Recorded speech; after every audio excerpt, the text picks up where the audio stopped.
にちは。はじま町です。私が名前はさきたです。ネイベリに住んでいます。私は学生です。今、SNS カレッジオブテクノロジーで勉強しています。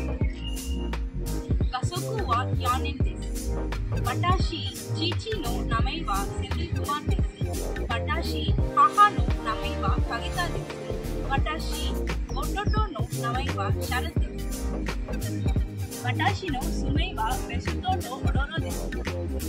私の強みは特許、面接と資料の記憶。私はVLSIのインターンシップを終了しました。